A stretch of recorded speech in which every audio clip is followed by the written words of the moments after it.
News Talk 98.9, the roar of Memphis. Tool Talk Radio with Joe and Allan. Brought to you by Blaze of Glory Septic Tank Removal Service. Did you know that the gases inside of your septic tank are highly explosive? Where others see a safety hazard, we see an opportunity. At Blaze of Glory Septic Tank Removal Service, we'll get rid of your old septic tank so fast that you and your surrounding neighbors won't know what hit you. Blaze of Glory Septic Tank Removal Service. We'll leave you with a smoking crater in your yard and memories that will last a lifetime. You know what I like best, Allan? Right before they push the button, they say, hey, guys, watch this. And boy, do they deliver. Do they play the 1812 Overture? They should. Good call, Max. All I got to say is you know exactly what hit you. Oh, yeah. You know what you're paying for. You get what you paid for over anyway. And welcome to Tool Talk Radio, coming to you from the Brown Refrigeration Studios. I'm Joe Thorderson with Thor's Hammer, Carpentry and Wood Turning. I'm Allan Gilbreth with Geeky Side TV and Dark Oak Studios.com. Yeah, get that out. Okay. And we got Studios, Dark Oak Media. There's a bunch of them. Yeah, let's give all our... Okay. Anyway, and we got our buddy Max behind the glass doing his duty. You can call or text us at the Big M Roofing and Remodeling Hotline at 901-683-0989. And, of course, we invite you to go to the Tool Talk Radio Facebook page and give us a like and join the action over there. And get involved with the whole Tool Talk family. Well, Allan, once again, last week I teased about, I don't know, we got to about half the things I teased, so I'm not going to do that this week. But I think it's safe to say we are going to get to our must-have item of the week. I think we're going to get to our Critter Wars, and I think it behooves us to discuss the lumber situation. Oh, yes. You know, because it's a little bit squirrely right now. And trust me, folks, we've got a lot of other things that I'm not going to tease because also we want the free flow of conversation to ensue. We don't know what sort of... Don't use the words free flow after a septic ad, Joe. Yeah. That's all I got to say, man. And as I said, we'd love to talk to you on the Big M Roofing and Remodeling Hotline at 901-683-0989. So it's all coming at you today on Tool Talk Radio. But before we get to any of that... And now, Tool Talk Radio's weekly salute. Sometimes something comes along that is completely game-changing. When Mary Shelley wrote Frankenstein in 1816, it was a game-changing moment in literary history and is often cited as one of the first examples of a science fiction novel. I think that's fair to say, Allan. When MTV launched in 1981, it brought about a game-changing new direction in the music industry by mainstreaming music videos. I remember that day, too. Mm-hmm. When the New York Knickerbockers and New York Nines took the field on a June day in 1846 to play the first official game of baseball, it was a game-changing moment in the world of sports. And, of course, when Allan Gilbreth finally earned a seat on the High Council of the International Fraternal Order of Morally Ambiguous Amateur Inventors, it's the acronym on that, Allan used his newfound authority to spearhead certain reforms aimed at improving the organization's public image problem, starting with a Going Green initiative, which resulted in the creation of some game-changing inventions, most notably a solar-powered death laser, a windmill-powered cloning laboratory, and a hydroelectric carbon-neutral scorpion incubator. Yep. The latter of which even earned them a grant from the federal government. Yes, indeed. Yeah, I have to admit, Allan, you know how to play the politics of this thing. You know, you got to see an opportunity. Oh, boy. Yes, some moments are so pivotal that the world is forever changed afterwards. And this especially holds true in the area of hygiene technology. Throughout most of human history, bathing and keeping clean were a challenge and oftentimes required a lot of work. Today, however, getting clean is as simple as turning on the water and stepping in. My friends, we give you the indoor shower. Is that what it's called, Allan? I mean, I'm just the shower, so no applause, Max? Okay, fine. Is that the sign that we put him to sleep, or what? I think Max just lost it on that one. Yeah, Max.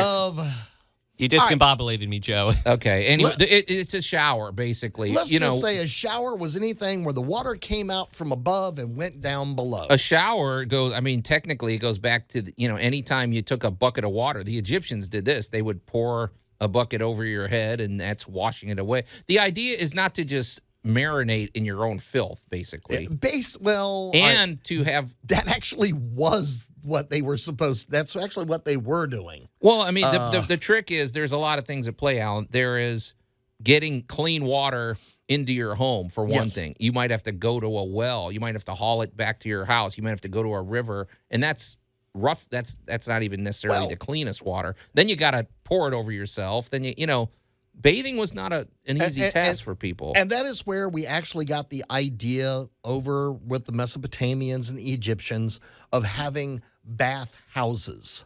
Yeah, the Romans were big into that. Actually had structures developed for you to go to bathe, so you didn't have to try to do all this stuff in your house. Well, it might surprise people to know that the first shower aside from going back in history, but the one that we would recognize today goes back to 1767. It was William England, Feetham, Lungate Hill in London. Let me see. Mm-hmm. Then the first he was a stove maker. Yeah, the electric shower came along in the 19th century, it came along in the 20th century. I'm looking here. But honestly, Alan, showers did not even become mainstream till about 70 years ago. Yes. Which is fascinating to me because a lot of, you go to some of these older homes, you go in Midtown, you'll see homes where it's a bathtub and then a shower was retrofitted on there. Which is interesting to me. But it's like, boy, people, next time you want to complain about something, go live 500 years ago when people took a bath, once a month. You took a shower today. That's applause worthy. Yeah, there you go. So, here at Tool Talk Radio, we like to salute sometimes things that they're easy to take for granted, but they really are. They're game-changing. So, well, we hope the next 2 hours of your life are going to be game-changing when you engage here at Tool Talk Radio. We're going to take a quick break, and when we come back, Alan, why don't we talk about the lumber situation? Okay. Tool Talk Radio with Joe and Allan. I assure you, Lord Vader, my men are working as fast as they can. Perhaps I can find new ways to motivate them. News Talk 98.9, the roar of Memphis. Hey, he did motivate him, too. I mean, it's a sign of a good leader. Maybe we should go for the Darth Vader school of management. Gets done. Anyway, welcome to Tool Talk Radio, coming to you from the Brown Refrigeration Studios. I'm Joe Thorderson with Thor's Hammer, Carpentry, and Wood Turning, here with my buddy Allan Gilbert from Geeky Side TV and DarkOakMedia.com, and our buddy Max behind the glass. You can call or text us at the Big M Roofing and Remodeling Hotline at 901-683-0989. And, of course, we invite you to go to the Tool Talk Radio Facebook page. Give us a like. And if you're into spoilers, you can go check out the must-have item of the week. Mm-hmm. It's already been posted, Allan. So get in there, and you'll get the information before anybody else. So, hey, Allan, in our salute today, I just wanted to tie up a few things because we were discussing it off the air, and I feel like it's worth mentioning here on the air. We saluted the indoor shower, which sounds like, okay, whoop-de-doo. Everybody's got a shower in their home. Well, imagine if you didn't. It is we celebrate things, huge whoop-de-doo. And every time people, whenever I see on Facebook or people telling us this is the worst time in history to live, I'm like, get a grip, people. This is one of the best. I mean, just the fact that you can clean yourself off. This was not something to take for granted, Allan. Throughout history, just bathing was a dilemma. Some people took a bath once a year, literally. I mean, can you imagine that? Well, ancient London smelled pretty bad. I love to point out to everybody that, when everybody's like, oh, we're getting back to nature. Yeah. No, you're not. Nature is disgusting. Yeah. Well, it was a simpler time. Yes, if you like to itch and scratch. Yeah. Of our modern world, and you said it perfectly, in about the last 70 years of... it's one of these things where you go, all right, ladies and gentlemen, let's just start at fleas. Sure. Let's just start at hair. Let's start at tooth care. Let's just, people, life was rough. Yeah. I know we see all the French gowns and the beautiful balls and all that stuff, from 1750 and 1800s. And that was the 1%. it was very few people got to run around dressed like that. And the 1% was still smelly. Yeah. And that's where underwear came from, was to protect your clothing from you. Yeah, if you're out there eating breakfast, we apologize. But honestly, it was just something to because, like I said, we like to celebrate things that you often take for granted. But without it, the world would be. You talk about a game changer, like you said. So. Let's just the word diaper rash. Everybody thinks of little children. All right, well, ladies and gentlemen, if you're not bathing. Yeah, think of all of the terrible things going on your skin everywhere, all over your body. Right. It is not a happy thought. Yeah. I by the way, Allan, I just want to circle back on one little thing because I already know what's happening. People are at the radio. They're listening to the radio right now, and they heard me reference the fact that in the first shower that we know today was invented in 1767, and they're like, maybe they don't believe that. Well, this was a hand-pumped thing. Let's be fair about it. You put water in, you pumped it, so there was no electric, there was no... And it was not warm. There was not a big water tower outside their village bringing the water. But still, you could fill a bucket or whatever with warm water and then pump it. So that, so before you call me out on that, I just want to say... And in fact, up until really about 70 or 80 years ago, a lot of these showers were water pumped until they had the infrastructure of water towers and water pressure and things like that, until modern plumbing really took off. So yeah, your first real shower, your big public bathhouses and stuff, you got to get to Vienna. That's around 1890, as I recall. So, 1887 to 88, 89, somewhere around in there. And then Paris comes along about 1900 and Bordeaux. And, these fancy, nice, warmed areas where you could bathe. Yeah. They were artificial waterfalls is basically what they were. And you went in and they were quite the luxurious thing to go do. And then we advanced to over here on this side of the world. And if you have not seen the movie The Road to Wellville, it's an old movie. It's a Matthew Broderick, and it's basically about Dr. Kellogg. Oh. And talking about the guy that made cereal? And the absolute insanity of the world around health, sanitariums, and that kind of thing. And bathing features a lot in these type of things where we were just getting used to the idea that water wasn't the enemy.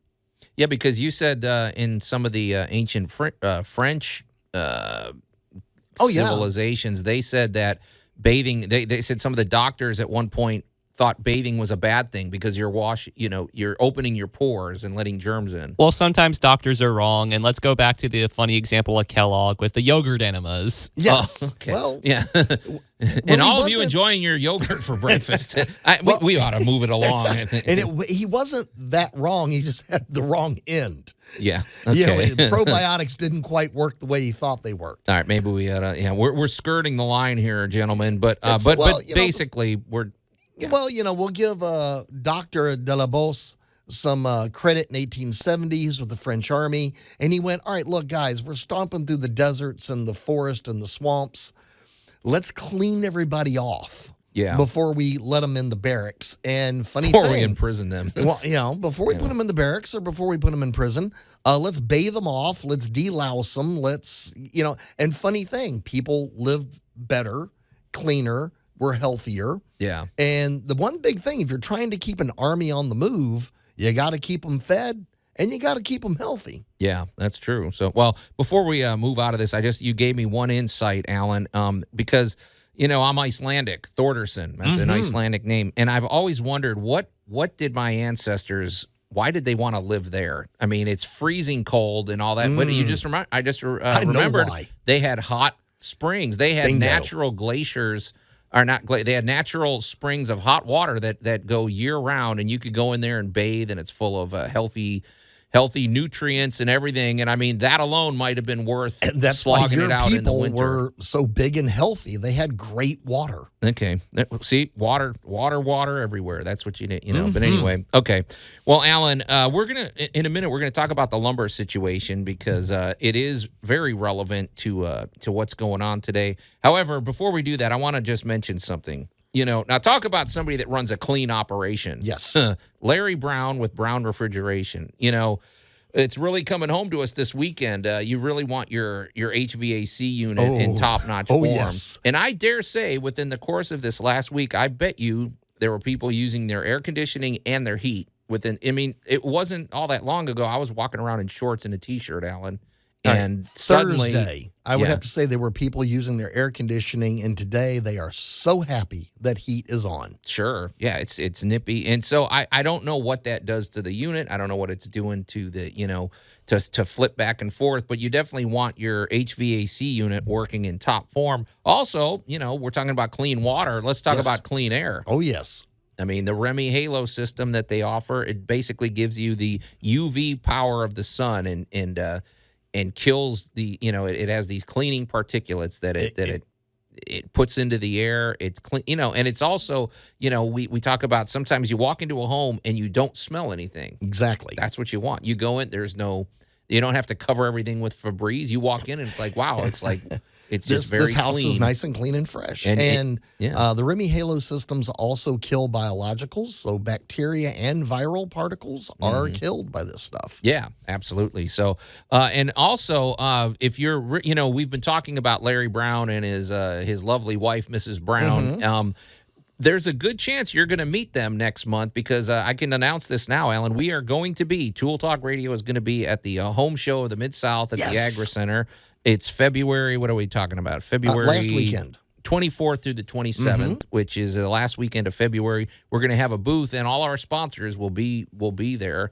And if you want to meet Larry Brown in person and his wife, it's a perfect opportunity to do it. So check it out. But in the meantime, if you want to talk to them, give them a call at 901-362-1881 or go to their website, brownref.com. Yeah, Larry, he's going to be on the show soon anyway. Yep. It's his turn in the barrel. Oh, he's a busy man this weekend. He's swamped. So, well, Allan, okay, so, I trade in lumber. I deal with wood, and so I'm constantly in the big box store, and I'm looking at those prices. And I got a simple question for you. Okay, I know we've got these supply chain issues. We got all these things. Well, lumber is getting a little weird again.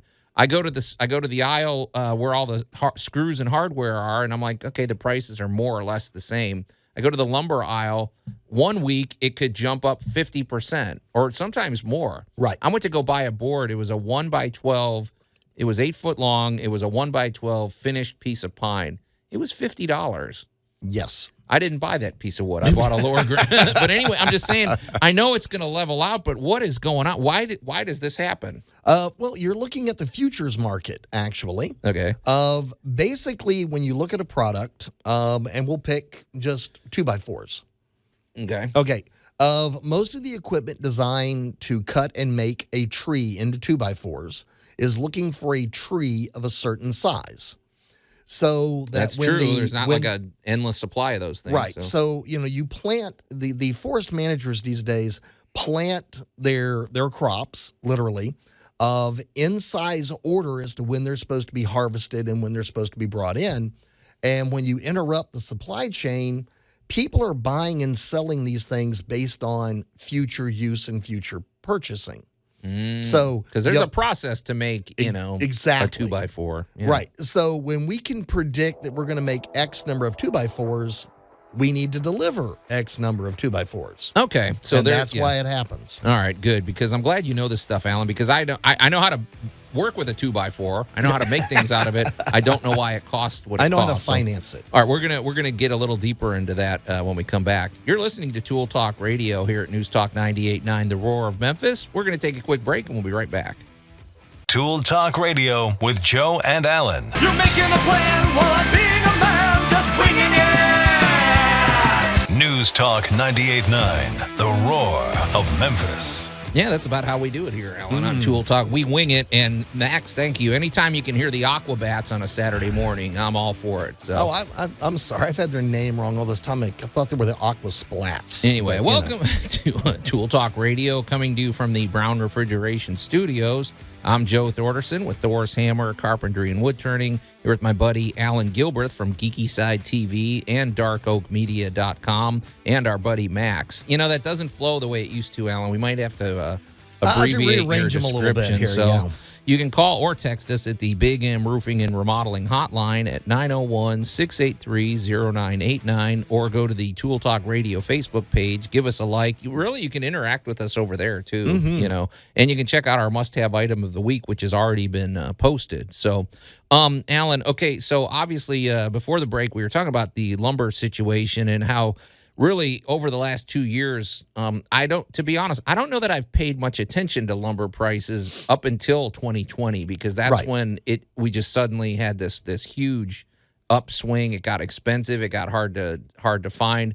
Then it started leveling out, and you know, that's my stock and trade. I need lumber, and I needed it at a reasonable rate. You know, so you're saying all is not lost, though. It spiked up. You know, I say that it could have changed. That was about 3 or 4 days ago, so maybe by now it's different. But it went through a spike. But you're saying this really has it's not going to last forever, right? It's going to level out, or all right. If we think we don't really think of trees as crops.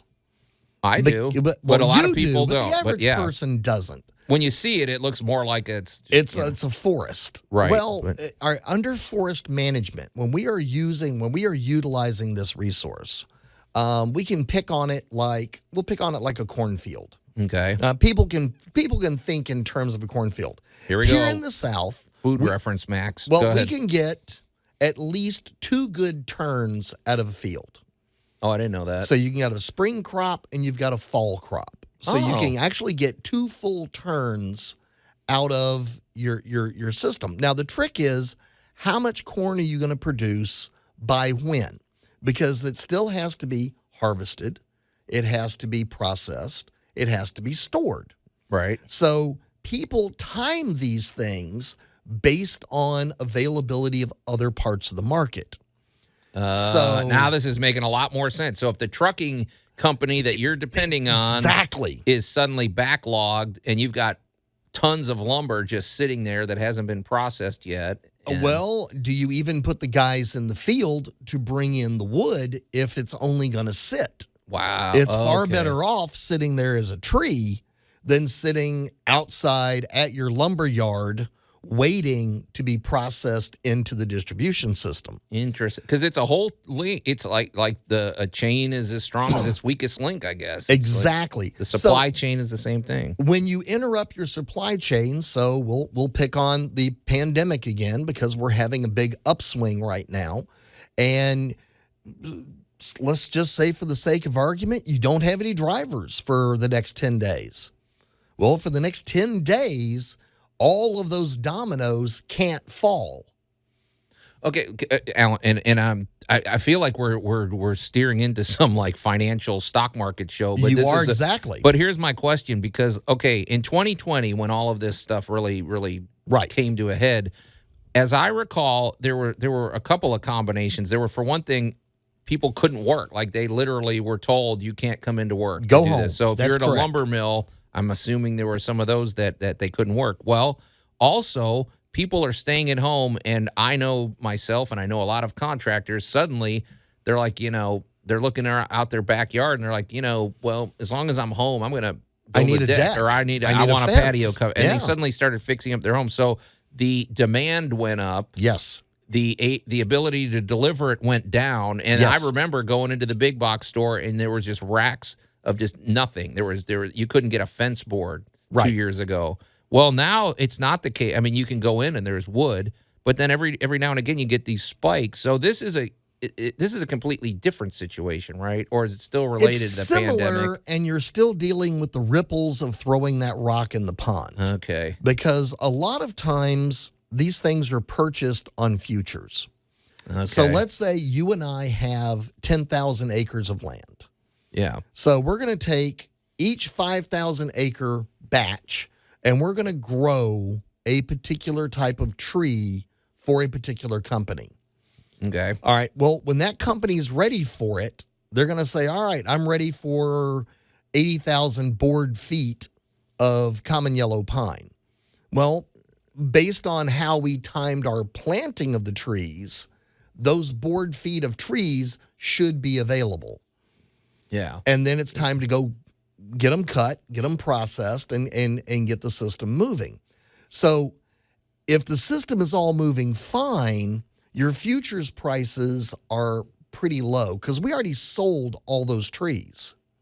Those trees were pre-sold. We can't go out there and give them to somebody else. Okay, and that's another thing. So if you sold them to X number big box store, right, and they don't have the ability to pick them up, it's kind of like, well, I'll get them when I can get them. But they're bought and paid for. So they're taking up space in your lumber yard. Right now, that you can't use to.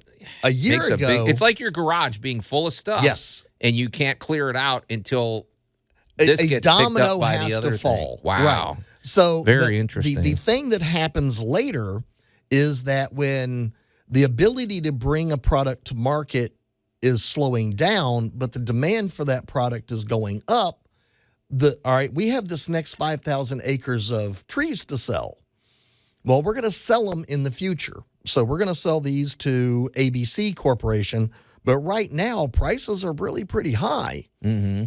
So we're going to get more money for these trees. Yeah. But they bought them for future use and sale. So that when these trees go to market, they were bought and paid for at a higher price than the previous lot. What I'm wondering, too, Allan, I do want to, be thorough. I don't want to beat this into the ground, but what I'm also noticing too, Allan, though, is it's not every type of board. Like, for example, fence boards are pretty reasonable. Like, I can build a fence for somebody more or less for close to a normal price that I would do.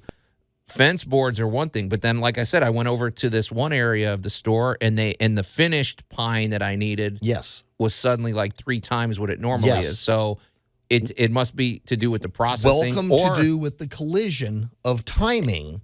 And fence boards were hard to get about 2 years ago. Maybe there's a backlog, and maybe now they've got plenty, so they're just sitting. That is now filled up the marketplace. That has now filled the supply chain and the futures market like it's supposed to. Here's another thing, Allan. You're making me really think about this too, because it's my what I'm observing is it seems to me the lumber, like the treated lumber, which is what I use a lot for building patio covers and stuff. Right. Those have been a lot more steady than these interior, like wood that has to stay inside that you can't just leave in the back of a outside and behind your big box store on pallets or whatever for months at a time. So, man, it just sounds like whatever your projects are, people make sure you plan them out. It sounds like the outside projects are a little safer. The inside ones are just going to be, I don't know. And your pressure treated lumbers also have a longer process to get to the marketplace. So the ones that were, 2 years ago, the ones that we couldn't get, they've already been processed. They're done. They're processed and the marketplace has smoothed out on that. But what you're going to continue to see over the next year are all these little weird bumps and hiccups through the supply chain. Right. And it could just be, and it could only affect that particular type of wood or that particular cut for that particular order.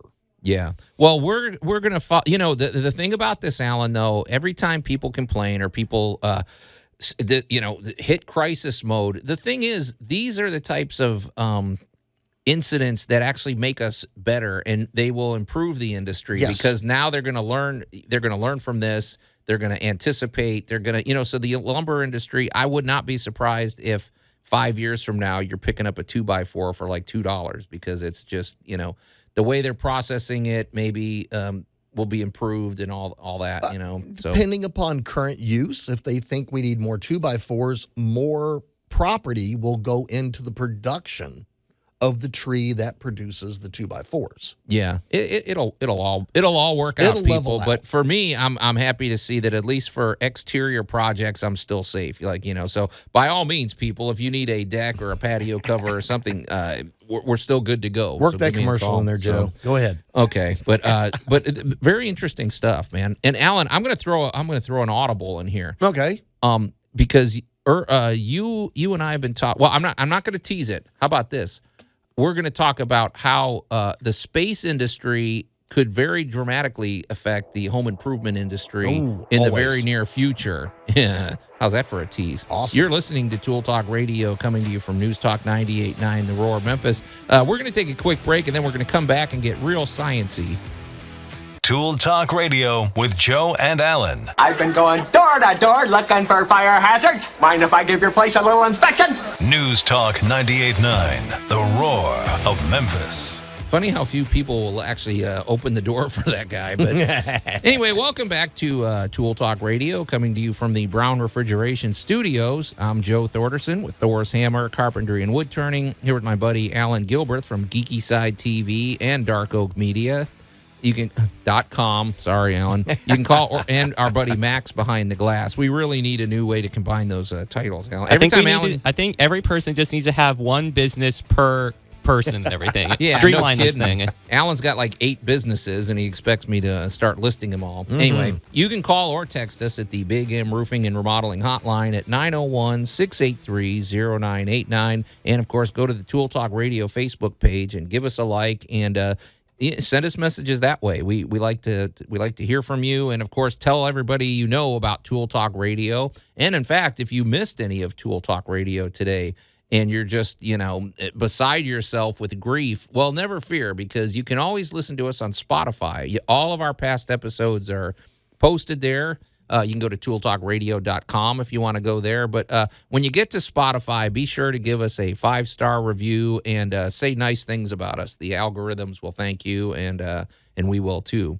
Well, Allan, we've got a really interesting science discussion that is going to tie directly in with the future of home improvement. Before we get to that, though, let's talk about the current state of home improvement, specifically your roof. The roof, oh my gosh, what is more important than your roof? Because if you don't have one, for one thing, well, it'd be a pretty dumb design. It's a nightmare. It's a nightmare. But if you have a faulty roof, or if you have a roof that's even not, maybe it's not leaking, but maybe it's not as efficient as it could be. Maybe you're not letting your roof breathe. It's getting hot up there. It's swelling your rafter. It's doing all sorts of things. Well, today, of course, we deal with roofing systems. And there's nobody better to deal with here in the Mid-South than Big M Roofing. Jay Hill, their owner, he is accredited with the Better Business Bureau. He's a GAF master installer. He's certified with Good Housekeeping. He just does it right. They put in these roofing systems where it's really impressive. You get a lifetime transferable warranty. And that's amazing. I had to ask him like 20 times. I'm like, so there's no catch, Jay, because full disclosure, I have a roof that Big M Roofing put on. It's lowered my utility bills. I can tell you that month after month. It's always, especially in the summer, it's noticeable because my roof is it's running cooler now, and the house doesn't overheat. But he said yes, these things are transferable. They're a roofing system, and that is, man, especially with the real estate market the way it is. That's just one extra selling feature you've got for your home. And it's competitive out there these days, so any advantage you can get is a good one, especially when it comes to, well, let's face it, if the roof ain't good, you got problems. Yeah, especially everywhere. Today. Oh, yeah. We had a little wintry mix this week, and that's when you discover just how fabulous your roof really is or isn't. Sure, you don't want ice and snow just sitting on a faulty roof. That's getting back up underneath it. That's even worse. So, and then, of course, the other great thing about Jay Hill is he's a former insurance agent. So if you're in a situation where your roofing replacement may be covered by your homeowner's insurance, you want to know that. And, of course, you need somebody that understands that whole process, because that's the key. Let's face it, your insurance company is interested in not spending more than they have to, and you need to know what your options are, and Jay can help you with all of that. So, and he's just a lot of fun to deal with as well. He'll be at the Home Show of the Mid-South next month. I'm pretty sure Big M Roofing is going to have their usual presence over there, so you can we meet certainly them. hope so. But if you need to get in touch with them now, give them a call at 901-484-5645 or go to bigmroofingandremodeling.com. Well, Allan, okay, here's what I was going to throw at you. And I can't promise this might not even trickle into a discussion on Geek Tank later today. But, Okay. You're always keeping us up on the latest space news. And people who are new to Tool Talk Radio may wonder why we're even discussing space science in the middle. Science! In the middle of a home improvement show. But we, as our veteran listeners know, there is a direct connection between what's happening in the space program and what's going to be happening months down the road in your big box store, and what's going to actually be happening in your home.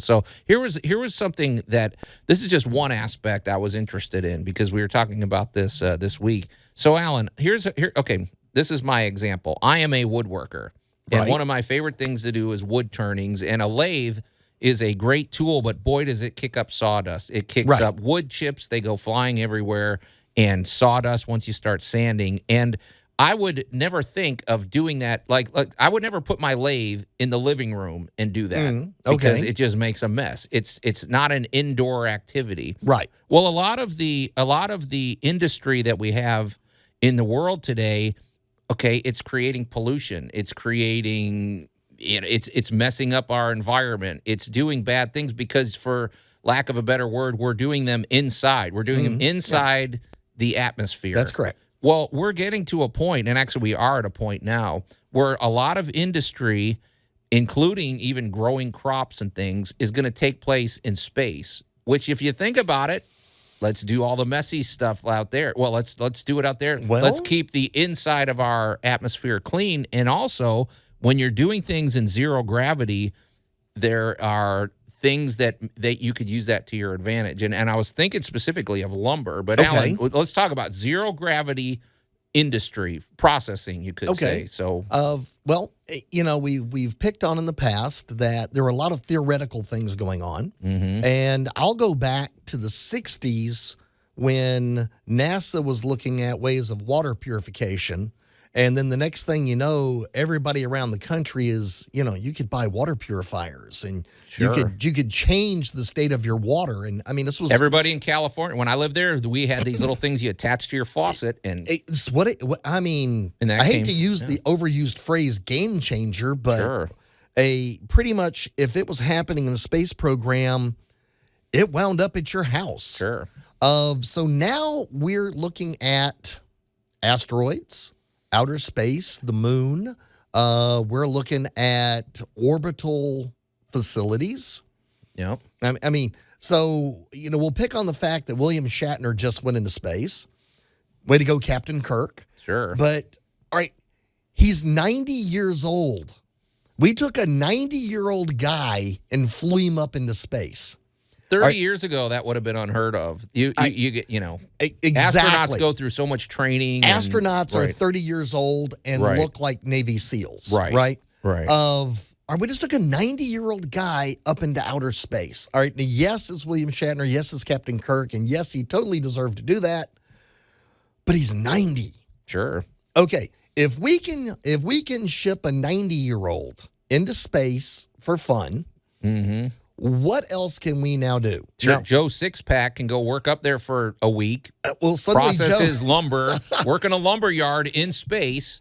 Come back and, I'm not sure it's going to be a lumber yard per se, but I think we can collide a few technologies here. Okay. Because we already have 3D printing, and we already have biological manipulation, and we're already talking about other types of 3D printing, be it metal, magnetic, biological.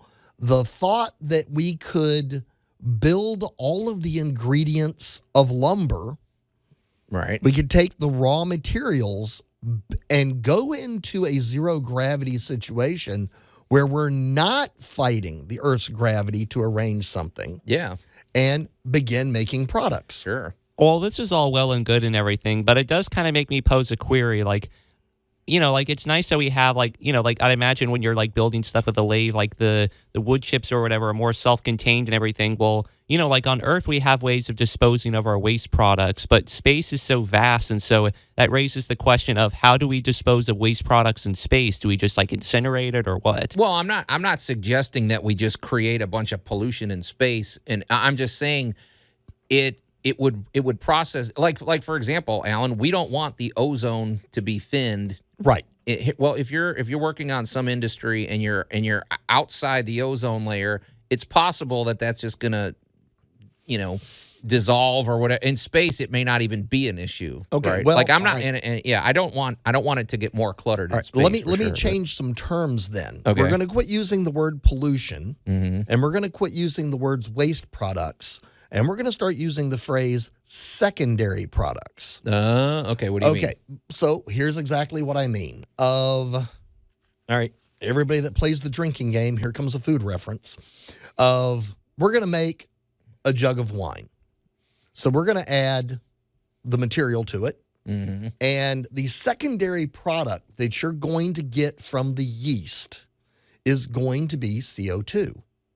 I see where you're going. going. So you're going to get a secondary product. Now, on Earth, sitting there in your living room as a science experiment, the CO2 is basically a waste product that just goes up into the air, and there's not enough of it for you to notice. Right.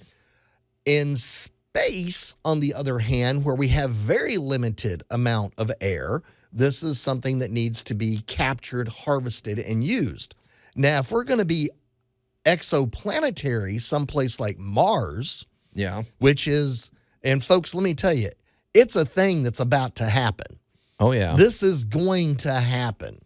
Now that secondary product, which is a waste product and bad here on Earth, is now a climate-changing product that we could make to our own advantage on Mars. Yeah, because you want those greenhouse gases there to Because build now the we atmosphere. are trying to build an atmosphere, and we are trying to make something more habitable for us, poor delicate humans. Yeah, I think that was my main thing, Alan, is because I don't know, it's more about just doing things in the right location. Like I said, my example of I'm not going to use my lathe in the living room, but if I use it, and actually, Alan, when I'm done with that, I sometimes will throw the sawdust into the yard, and I have to believe it dissolves, and it's probably even good for the grass, right? Even being part of the process. So instead of thinking of it as pollution or a waste product, it is a secondary product. How can we use it best? Yeah, exactly. And doing it in the right location. Doing the right thing in the right location makes all the difference. And it's going to play out in interesting ways. We're gonna wrap it up because I have one. I had a question about that I want to pose to you, Alan, when we come back. So you're listening to Tool Talk Radio here on News Talk 98.9 The Roar of Memphis. We're gonna take a quick break, wrap up our science discussion. And then, Alan, let's talk about landscaping in the winter. Ooh, yes.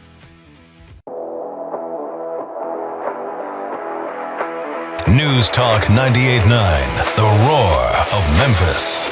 Tool Talk Radio with Joe and Allen. And welcome to Hour 2 of Tool Talk Radio, coming to you from the Brown Refrigeration Studios. I'm Joe Thorderson with Thor's Hammer, Carpentry, and Wood Turning, here with my buddy Alan Gilbert from Geeky Side TV and darkoakmedia.com, and our buddy Max behind the glass. You can call or text us at the Big M Roofing and Remodeling Hotline at 901-683-0989. And, of course, we invite you to go to the Tool Talk Radio Facebook page, give us a like, and, check out our must-have item of the week. Send us pictures. We like pictures and videos of things that you've done. Well, to your home. Yeah. Let's specify, Alan. We don't want too much information, but and also if you miss any of Tool Talk Radio, never fear, you can check us out on Spotify. And in fact, Alan, if they go to tooltalkradio.com, all the links are there. Absolutely. They can catch up on the past episodes. They can kind of see what we've been up to, and they can always click that Spotify button. And if you do, please give us a like, and a nice 5-star review would be okay. Oh, yeah, because then more people will learn about us. And one thing that is interesting today, Alan, the radio business has sure changed over the last 30 years. One thing is you can have people listening literally from around the world. Big shout out to our buddy Jose from the Dominican Republic. You got to meet a listener from, it's amazing we get these little reports and you look at it and you're like going, oh my goodness, we're in the UK, we're in Canada, India, we're hearing from Germany, we're hearing from, it's like, oh wow, well, welcome to the family, guys. Yeah, well, send us a message. We'd like to hear from you. Or give us a call, Yeah, shoot on us your an dime. email. No, actually, I think it's free to call basically any date. So, well, Allan, before the break, we were talking about. I posed something to you, and actually, this is right in your wheelhouse. So I knew you'd be happy to talk about it. It was a science discussion. Hail science! Involving space science, and like I said, I think people that are new to Tool Talk, it might amaze them how much we talk about space science. And it's strictly because it really does relate to home improvement. It does. And we're all about the future of home improvement, not just, being content with what's going on today or yesterday. We want to know what's coming. And one of the things that we were discussing is the fact that there's some industries, and they're including like agriculture, which lumber is an agricultural product, might be taking place in space, especially things that maybe are processes that cause pollution that we don't want in our atmosphere. We want this done outside of space. But I was thinking about something, Allan. We're talking specifically wood, because that's my stock and trade. Food is your stock and trade. So we can marry the conversation we got a lot here. in common here. What would a tree, like for example, I'm wondering, maybe there's certain types of trees that would actually thrive in a zero gravity environment. Like maybe it makes them hardier. I'm thinking of a pumpkin. Imagine the size of a pumpkin you could grow in space where it's not fighting gravity. Who knows? This might be a solution to ending world hunger. Or the beginning of a monster movie. There you go, Max. I had to steal that line from you.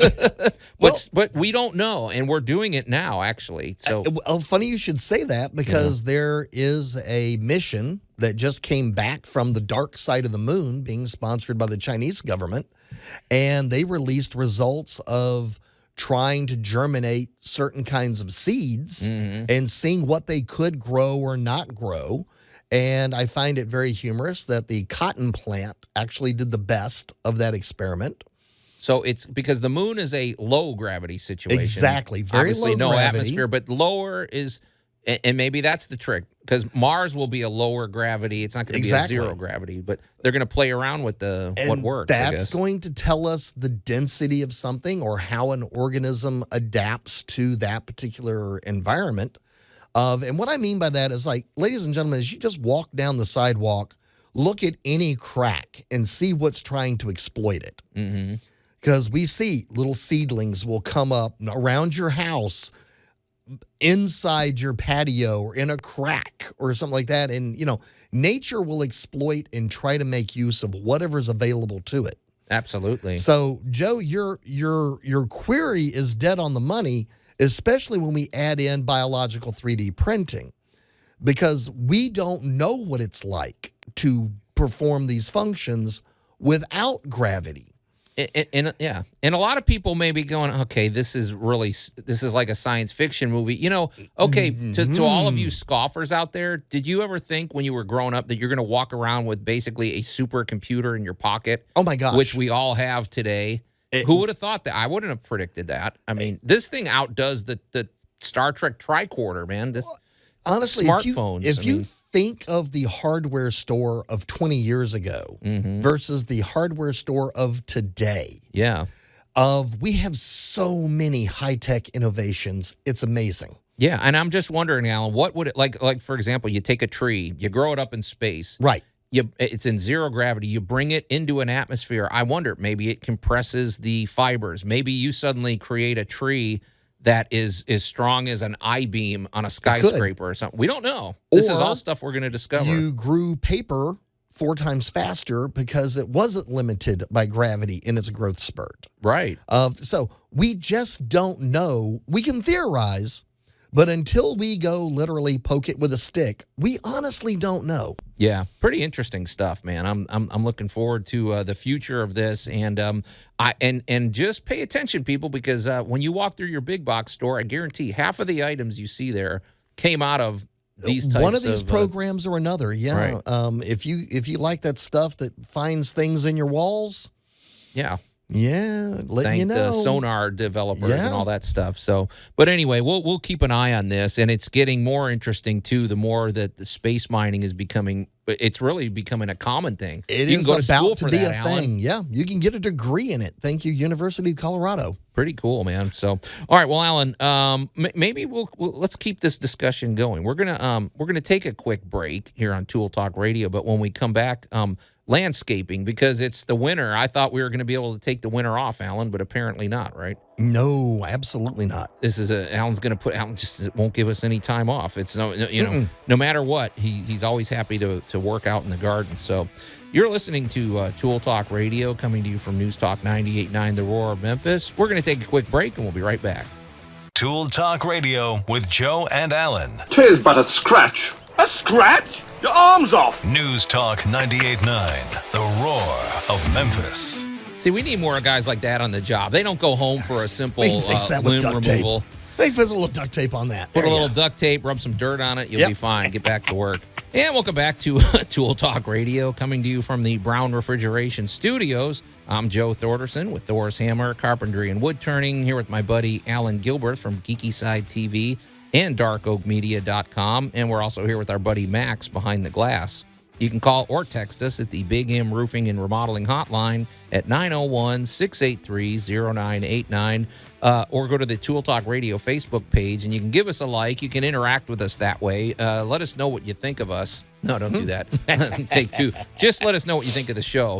We don't want to know what you think of us. So that we don't want honest feedback. We want just We want praise and adulation. empty praise and adulation. That's And of right. course, if you miss any of Tool Talk Radio, go to Spotify. I say go to Spotify anyway. It's a great app. You can listen not only to Tool Talk Radio, you can listen to all of our past shows, but you can listen to our pals Motor Mouths, Our sister shows. our sister shows. You can listen to Geek Tank Radio. You can listen to, and soon there'll be even more shows you'll be able to listen to, which is coming. Yeah, well, there coming is. soon. Cooking Today is already up. Yep. So there's a lot of good stuff out there. There's no reason to not join in. And of course, when you're over there, give us a 5-star review and share it with your friends. And Yes. if you're listening from overseas, especially, send us a message. We'd like to know how you found out yeah, about Tool please. Talk. So, Allan, we've been very high tech today. So, before we get out of the high tech mindset, let's talk about our friends at Tri-State Interiors, because Mike Serafolian has he has a unique. It's not unique, actually. I should say he has the common sense business approach, solid business practices that really everybody should be emulating. Yeah, His he's goal is clean operation. Let's look at the pyramid. At the top of the pyramid, you put craftsmanship, because if you're remodeling a kitchen or bathroom, you want the best craftsmanship. Second, let's put a low overhead, because you want, let's look at design. If you're going to design, your clients want to understand what they're getting, and today, and let's use the latest technology at our disposal. Well, Mike does all of that. They come up with when you're in the design process, which is really one of the most fun parts of it. They have a 3D rendering that they're going to produce for you. You say, okay, I want this on the countertops. I want this kind of a wall. This is the kind of cabinets I'd like. This is the flooring, and they put it all together in a program, and suddenly you can look at it, take a virtual tour of your new kitchen. And the best part is, as you look at this and you get those other ideas, because someone else is going to throw in, what have you seen this kind of flooring, or did you think about that kind of countertop?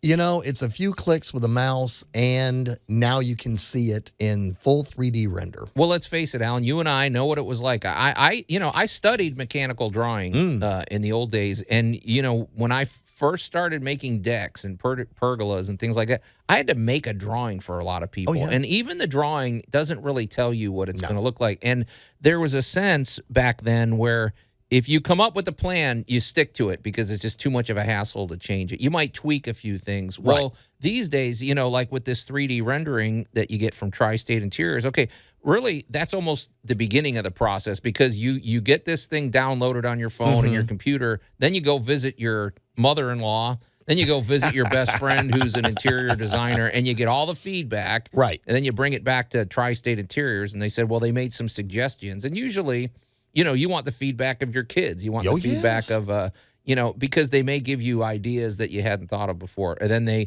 put it together, and once they do, then you have your final plan. And once they have the final plan, they don't start any demolition. They don't start work at all until they've ordered every single one of those materials, and it's sitting in their warehouse. And one of the best things about that is they try to regionally source as much of the materials and cabinetry and all of that you want. Yeah, that's a good point. So, we don't sell that enough, Alan. You're right. That, to me, is so exciting because he does not have to wait on a container ship from somewhere overseas. He's going somewhere in the Mid-South or possibly across the state, and he is looking for reasonable but regional cabinets. It's kind of cool. Everything. It is amazing. It's kind of like the ripple effect. He's helping the economy here in Tennessee and nearby. So it's very cool. He does great work, and he's also our historian because he's a history major. Oh, so he loves stuff. Yeah. Mike, you're on your next visit. We hope you're going to bring us another history of home improvement segment. So anyway, get in touch with Mike Serafolian with a really difficult to spell last name, which I'm not going to do. You can call him directly at 901-409-1333 or go to tristateinteriorsllc.com. All right, Alan. Well, we were talking about space farm. I guess we were talking about space industry, the space. Well, let's get back down to Earth. Okay. And it's cold right now in most places. Unless you're in Florida or the Bahamas or something. But it's cold, and we usually, my mindset, because I'm not a gardener or anything, I figure, well, all the yard work is over till it warms up. Oh, goodness. I guess I'm a little naive, right? Okay. Well, all right. Yes. I was going to be nice about it. How much of a better softball can only a little? Yeah. And this one particular topic of winter is your planning stage. As we love to say, if you fail to plan, you plan to fail. Yeah. People get into gardening and end up hating it a couple of months later because it is so much work. Is it because they didn't plan correctly? They didn't plan their garden based on their own physical ability, their time availability, and lifestyle. So when I say lifestyle, if you got little kids are going to play in stuff. If you got a big dog, the big dog is going to run up and down the fence. All right, guys, just look at your lifestyle and go, this is the kind of stuff we do like to do. This is the kind of stuff we don't like to do. It sounds to me, Alan, like the somebody thought it would be a smart idea to plant an oak tree 2 feet from your house, 50 years ago, and now the thing's destroying your foundation. Exactly. And it looks great for the first 10 years. Right. The second 10 years, you don't want to cut it down because it looks good. 30 years into it, you now have got termites in your bedroom because your foundation's been compromised. Right. So, bad planning. So, So now, while the greenery is down, is the perfect time to walk out there and go, do we really want a fire pit? If we do, where would we put it? And go get boxes or milk crates or something and set them up and see the distancing and the spacing that you really honestly need. Right. And that way, when the weather gets a little warmer and you want to get out there and start putting in some pavers, you already know how much space you're going to use for this one feature. And if that one feature is all you want, stop there. Honestly. Now, if you've always wanted some big urn planters, I'm not telling you to plant anything now, but I'm telling you to figure out where they are and make sure they're not going to be where you're trying to walk. Okay. Yeah. Alan, I'm making notes here because you're triggering me on a lot of levels. Because I'm not really a landscaper, although I get the duty of dealing with a lot of the stuff in my house. But I think the planning part is probably pretty enjoyable. And it's you're doing yourself a favor 6 months from now, when everything's all grown in. But Alan, one thing I do see a lot of, and I see this in my own work, like if I'm building a deck for somebody and I have to get rid of all this stuff because it's in the way, it does look like somebody just said, well, just stick it over there. They didn't think about what it's going to look like months later or things like that. But I did have a question for you real quick. I've got some tree limbs that really need to go. Is this a time you can do that, or is it because right now there's no leaves on it? It's the perfect time. Okay, good. The thing is, it's absolutely the perfect time to think about your yard, think about what you want to do with it next year. And if these tree limbs are getting over close to the house, great time to go ahead and get hold of an arborist or whoever you need, and let's get them cleaned up. Let's get it shaped and make it safe. Right. If you've got, as the affectionately known, the Widowmaker limbs, and we in the Mid-South have got some great trees, but you get some big limbs that will come loose during these storms, and they'll be laying up there in the tree. Sure. Well, sooner or later, it's coming down. Yeah. Oh, those things are like the angel of death just hanging over your home. Those things. Yeah, but so that's good to know. And it's not just trees, I would assume, right? So if you've got that annoying bush that now is... Oh, get rid of that it's thing. Thinned out, if you just want it gone. If you love strawberries, now's the time to figure out where you want to put in that raised bed so the kids and the dog don't run through it. Now is the time, and I tell people, take it one feature at a time. Okay. Do not walk out there and expect in 6 months to own the botanical gardens. It's too much to think of. Here's something I was going to ask you too, Allan, because they always say don't go grocery shopping when you're hungry. Okay, is it the same thing? Don't go to your big box store into the garden section and just go, oh well, that plant is really pretty, or that's an interesting looking little bush there. Yes. And you got to look at the fine print, right? And how big is this thing going to get? How big is this thing going to get? What's does it compatible with? Do you need 2 of them? Does it make fruit? Does it flower? Does it, Right. And another thing to consider is, what does it smell like? Yeah. Is it man-eating? Plants are pleasant. Bingo. Yeah. What? Let eat your dog. Is it man-eating? On occasion, I kind of want that, though. Yeah. Well, there are some very pretty plants that are pretty vicious. They've got some hooks and spines on them that make them not compatible with the average busy yard. There you go. So new game here if you're listening to Tool Talk Radio. Every time Allan makes a food reference and every time Max makes a monster movie science fiction reference. No, that's your job. I'm just stealing it from you today. Well, your job is to stay tuned. You're listening to Tool Talk Radio, coming to you from News Talk 98.9 The Roar of Memphis. We'll be right back. Tool Talk Radio with Joe and Allan. I've got one single nail and another nail to nail it in with. And I'm going to stop this infernal ice cream machine once and for all. News Talk 98.9, The Roar of Memphis.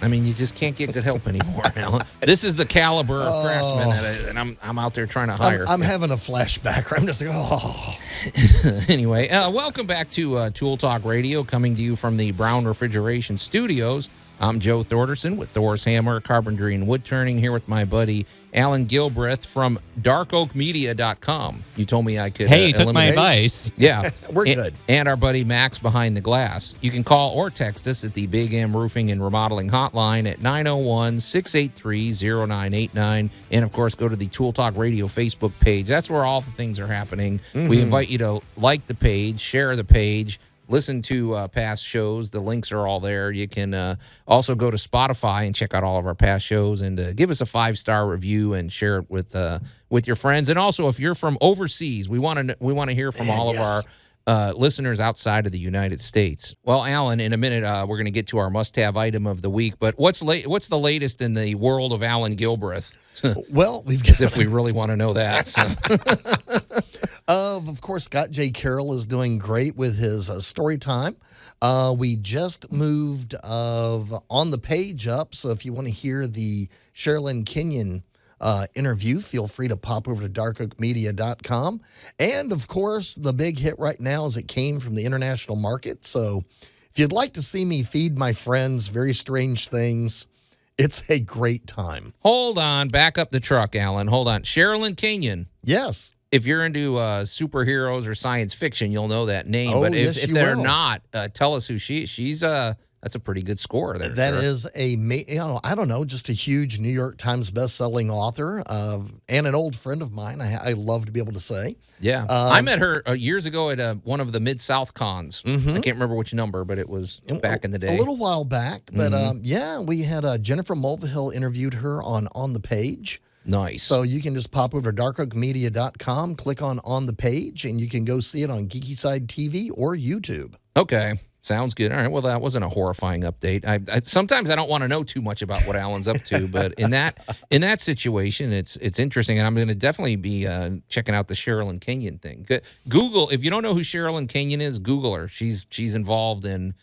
I mean, she's 27 New York Times bestsellers, or I met numbers probably low. She knows how to write. Let's put it that way. My gosh, she's an amazing person. All right, Allan, let's get to our must-have item of the week. This is people. Okay, well, just tell them what I'm holding up here.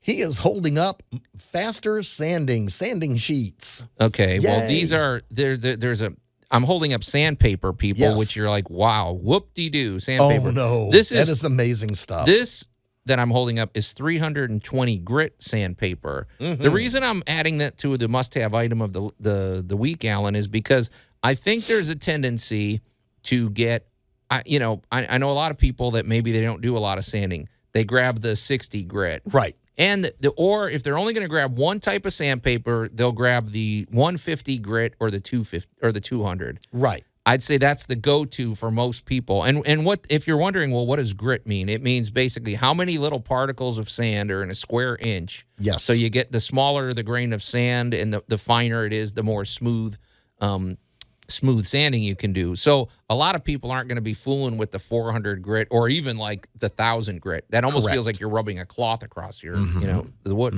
Well, the reason I wanted to showcase the 320 grit, Allan, is because it's that magical number that still has enough digging power, but it doesn't butcher up the wood. You know what I mean by that, Allan? Yep. It's like you're refinishing the tabletop.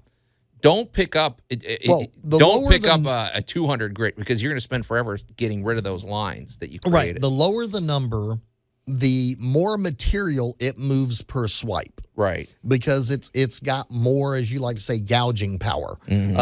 Sanding is the act. It is one thing I had to correct for a lot of people, and especially newbies getting into working with wood. Sanding is not smoothing anything. Sanding is the removal of material. It's like a mini chisel. Finish. Exactly. Yeah. So every time you sand something, it is getting smaller. Right. So the finer the grit, the smaller you're removing, but the smoother the finish you get. Yeah. Yep. So I have actually had people over sand their projects. Oh yeah, that's not hard. Well, it's funny you mention that because I wanted to dive into that a little bit because, like Allan, the more I do, especially with my wood turnings, the more 320 grit is not going to be something you're going to use for the. You're not going to be using that for your deck or your.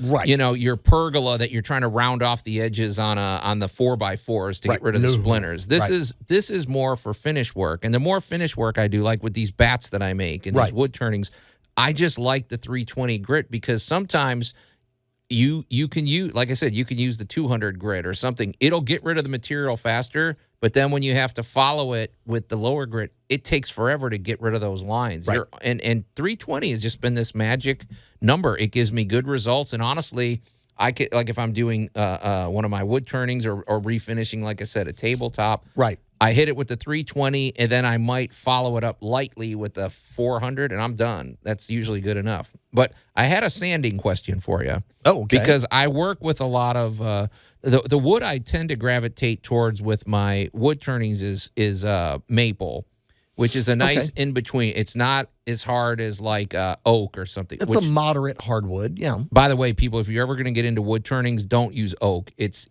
you'll be cursing because you're cutting. You make one little slip, and all of a sudden it takes a big chunk out of it. And it's broken. Instead of a little gash like you get with maple, it'll just bust half of what you just did, and you'll be cursing the fate. So maple is a great wood for that type of application. But Allan, I've had times where I will be sanding, especially when the lathe is spinning and I'm sanding the whatever wood turning, and it's almost as smooth as like glass when I'm done. And I'm wondering beyond just getting rid of things, I got to believe, okay, because it gets hot too. Sometimes the sandpaper gets hot. I have to believe that there's some kind of chemical process happening because there are saps and things inside the wood. Am I creating a natural kind of sealant or something like that? Depending upon the wood. Now, you're using a maple, which is, quote, unquote, a juicy wood. Yeah, you have to let that stuff dry before you It has a moisture content to it, and it's designed also the grain on maple is really designed for efficiency of capillary action. Yeah. So you've got a lot of sugars in maple. So as you're sanding and you begin applying that heat, you can get some caramelization. That's what I was wondering, yeah. And well, this is why we're going to, again, everybody ready for the food reference, oak barrels and stuff for aging of your spirits and wines. They use a flamed barrel because they're looking for the sugars and the other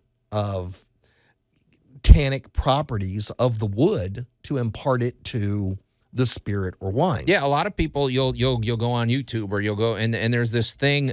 I'm not necessarily a huge fan of this look, but some people they'll build a table for their patio and then they take a blowtorch to the top of it and they burn it partly because it looks interesting, right? But also cool they're sealing the wood, like you said. Yes, there's a lot of that. I've done a lot of that when working with basically raw wood out on usually agricultural projects. Yeah, don't take a blowtorch if you've got polyurethane on there. You'll be poisoning yourself. No. So, yeah, don't asphyxiate yourself. Yeah. But to give the wood a finished, or at least to close it up, we will take a flame and go up and down it, and it gives it a really cool finish, but it also does caramelize it outside and gives you some closure from the environment. Okay. That kind of reminds me of, like, I've seen methods where it's like with ropes and the little dangles and everything. What you do to cauterize it is you just run a little flame like right near it and everything, and it like keeps the rope from fraying at the bottom and like getting worse. Oh yeah, good point. Yeah, we've done that. Yep. Yeah, did that on a swing I made for my kids. So yeah, it closes off the end of those fibers. Yeah, right. Interesting. Now it's making me think. This is unrelated. Maybe we'll have to discuss this in the break, Alan. But I'm wondering if there's something that you could, not a polish, but if there's something you could put on the wood, something light, and it's activated by sanding. I don't know. We'll have to. I'm just thinking, like it fills in the pores, it creates a seal or something like that. Like I'm just, entirely possible. Yeah. Yep. Anyway, 320 grit sandpaper. I don't know if we got off on that tangent, but 320 grit. Trust me, but get yourself some 320 grit. Use it and let us know what you think. Go to Tool Talk Radio's Facebook page. Show us a picture. Send us 3 hours of video of you sanding something with 320 grit. Riveting entertainment, Allan. Forget about the salute making me fall asleep today. You guys talking about different sandpaper grits. Anyway. All right. Well, you're listening to Tool Talk Radio. Thanks for the on-air feedback, Max. You're listening to Tool Talk Radio, coming to you from News Talk 98.9, The Roar of Memphis. We're going to take a quick break and then hear about Allan's Critter Wars. Tool Talk Radio with Joe and Allan. What is the most inspiring thing I ever said to you? Don't be an idiot. Changed my life. Whenever I'm about to do something, I think, would an idiot do that? And if they would, I do not do that thing. News Talk 98.9, The Roar of Memphis. Man, we're just doling out the good advice today, Allan. You're welcome, people. And welcome back to... I'm just nodding sagely with that one. You can't really argue with that logic. Doling out the sage advice and harsh criticism towards you, too. Absolutely. Welcome back to Tool Talk Radio, coming to you from the Brown Refrigeration Studios. I'm Joe Thorderson with Thor's Hammer, Carpentry, and Wood Turning. Here with my buddy Allan Gilbreth from darkoakmedia.com and our pal Max behind the glass, who, he's getting a little more... Getting a little attitude today, Allan. Getting feisty. Yeah. You can call or text us at the Big M Roofing and Remodeling hotline at 901-683-0989. And you can always go to the Tool Talk Radio Facebook page. We encourage that. Give us a like. You can see our must-have item of the week that I posted, which Max was happy to ridicule. It's sandpaper, but trust it, we made kind of an interesting discussion out of that. So, when you don't have it, Yeah. And life is a mini splintered thing. There Trust you me, go. sandpaper is an amazing invention. The right sandpaper. So, yes. Hey, Allan, we're in a minute. We're going to get to your Critter Wars, but before we do, I have some self-serving information that I need to dispense here. If you need a deck or a patio cover or a pergola or a screened-in porch, I really enjoy building those. Those are a lot of fun.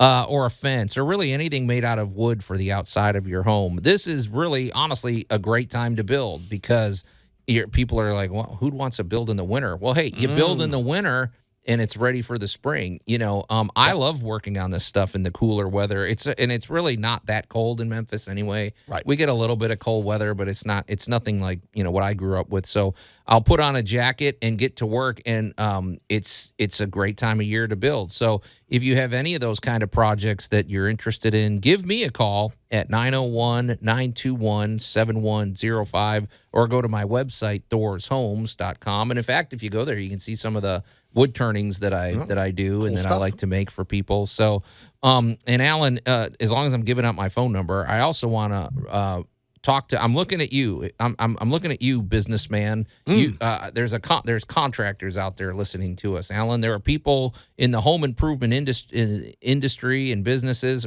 or maybe they even own a fun business like a restaurant or something that we're going to frequent. We want you to join the Tool Talk Radio team. We've got, in fact, I think by next week we can announce our new sponsor because we do have a new sponsor. We have great sponsors. We have great partners on our show, and we need experts. One of the reasons we like to have them is because they're experts in their field, and when you have questions or if we want to focus on, like talking to Larry Brown from Brown Refrigeration or Jay Hill for Big M Roofing or our buddy Mike Sarafolian from Tri-State Interiors, they have their expertise, and it adds to the richness of our show. And let's face it, it's a great way for them to promote their business. Yes, so, it is. So get in touch with me. You can call me directly at 901-921-7105, and we can set things up and get you on board. We need the plumber to come on so that Joe can do his toilet humor. Yeah, amen, bro. If you're a plumber out there, we need to talk. Yeah, because a lot of my toilet jokes are just not happening because we don't have the right context to bring it up. So anyway, well, Allan, this is not a plumbing situation, I don't think, but you had a Critter Wars. You had some encounter recently that was worthy of airtime. Is that right? Oh, my gosh. Yeah, well, we love talking about Critter Wars, and usually it's, the squirrel is eating, your roof, or there's a raccoon trying to tear his way through a back door somewhere. In this particular case, we were clearing out a storage room, and somebody had left a window open. Right. And the window had since been closed and all this kind of stuff. And we're getting ready to change out what was being stored in there. And as we were moving things around, there was kind of some piles of sheets and some moving blankets, and there was a lot of leaves on top of them. Oh, boy. It sounds like a nest. And, well, I didn't think anything of it at the moment. Mistake number one. Yeah, there we go. So I just walked over, and I'm kind of like, all right, what's this junk under the window? And everybody's kind of like, oh, we just hadn't got over there yet. So I went stomping over there, and I reached over, and I grabbed it all up. And my right hand went kind of under the leaves, and I hit something very warm. That could be a lot of things, Allan, and I'm glad it wasn't. I mean, we were talking about sewage earlier and stuff. And let's just say that poor possum was sound asleep, and somebody horned in on his business. Oh, boy. I ended up flipping this poor gup out of the leaves. And I got to tell you, this was a granddaddy possum. He was absolutely huge. Wow. And, of course, everybody was so funny because they were like, expecting it to go berserk and attack people or stuff. This poor guy was so asleep. He was standing there. He just rolled over like, leave me alone. He's got this confused look on his face. I just kind of picked up a little stick and just kind of gently walked him out the front door. And he walked around the corner and headed off towards the woods. Really? That's all? That was it. He was just, and everybody was dying laughing. They're like going, that possum needed coffee. Joe, that made me think of an anecdote you told me about when you once lived in San Diego. I thought you had a possum friend, too. Oh, I did. Yeah. Well, it's funny you mentioned that, Alan, because I actually had some questions about possums. Because, since Max mentioned it, I will tell you. So when I lived in San Diego, now this is when I lived in an apartment. Right. And there was a screen door, and then, you open the door, then there's a regular door. Well, I noticed we saw a lot of possums in San Diego. Right. Okay, well, I came home one night, and I opened the door, and in between the door and, the screen door and the main door was a possum. Okay. And we sort of stared at each other for a few seconds, and he kind of looked at me, and I don't, and then he kind of just meekly walked away. Wandered off, yeah. Okay, but it got me thinking, because at first glance I thought it was a rat. Right. Because all I saw were the eyes and the pointy mouth, and then I'm like, no, rats aren't blonde, I don't think. Right. And I was not really an authority on that stuff, but okay, I know what raccoons can do to our house. Right. I know what they can do if you get a hold of one. I know what a squirrel can do. Right.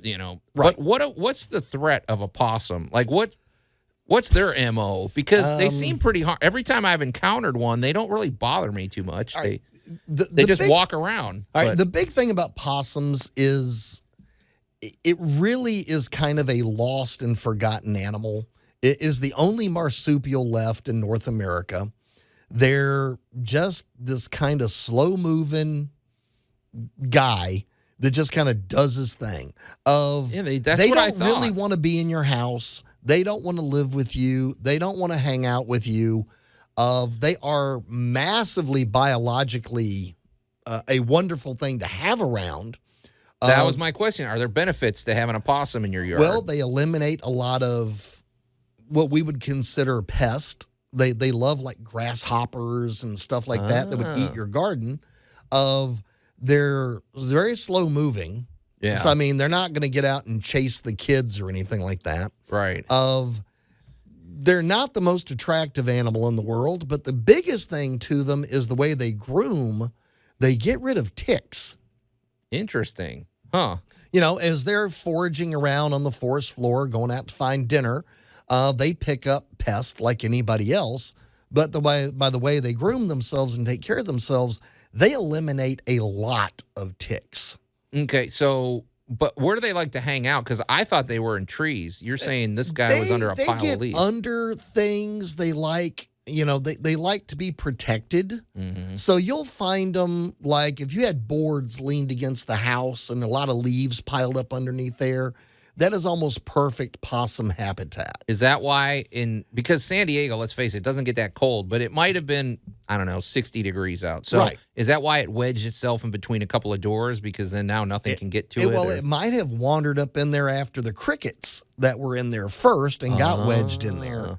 And I hate to say it like this, they're not the smartest animals in the world. They don't look all that bright. They're not sitting around like a raccoon trying to figure out how to steal your car. Okay. They're just these amazing, slow-moving critters, and they don't want to bite you. They don't want to be in around you. They really don't want to have much to do with you. They just want to do their own thing. Okay, because, Alan, we saw, it's funny you're saying this, because we saw, a year or two ago, we have a pretty big backyard, as everybody knows. And so we're like, gosh, that's a fat cat. And then it got close, and it was nighttime, and we're looking out, and it's like, no, it's walking weird. I think that's a possum. And it was kind of entertaining having it. And I'm like, I wouldn't mind having a few possums running around. What can we do to attract them? Or maybe leave them alone. Really? They're here. They're already here.